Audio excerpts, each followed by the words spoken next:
अस्सलाम वालेकुम। एक चैनल पे मैं बात कर रहा था अपने कि भाई तांबे का कुश्ता करने के लिए हमें कम अज़ कम एक मन जो है वो ओपलों की आग देनी चाहिए। अब मैंने उसको कहा कि तांबे का पतरा लें, उसको खूब कुटाई करके उसके ऊपर जो है वह नुकदा बनाकर एक मन ओपलों की किसी बड़े गड्ढे में जो है वो आप लोग आग दें, वो आपका कुश्ता बन जाएगा। उस कुश्ते को आप मदार के दूध में डालें तो उसको फाड़ देगा। वो पानी से आप शिंगरा वर्क या आर्सेनिक जिस भी चीज़ को चाहें जारी कर सकते हैं। एक बात ये थी।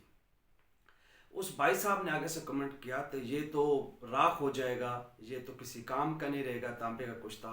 तो जनाब अली आपको बताता चलूँ ये बिल्कुल राख नहीं होगा। बाज़ औक़ात तो हमें दो दो तीन तीन सात सात आग देना पड़ती हैं उस कुश्ते को मुकम्मल करने के लिए। तो पहली में राख क्या ना, और दूसरा हमारा अपना मुजर्रब है कि ये क्या होता है, सफ़ेद रंग का कुश्ता जो है वो निकलता है। अब ये पाउडर की तरह नहीं ऐसे तोड़ा जाता है। अब इसको अगर ग्राइंड करके हम किसी भी सीर में इस्तेमाल करें तो उसका रिजल्ट बहुत ज़्यादा होता है, क्योंकि ये करंट वाला भी होता है, सफ़ेद फुल्ला भी होता है। ये दोनों क्वालिटी इसके अंदर मौजूद होती हैं। तो ये राख बिल्कुल नहीं होता, ये आपको किसी ने मिसगाइड किया है। पहली आग में तो बनता बहुत मुश्किल से राख, उसने क्या खाक होना।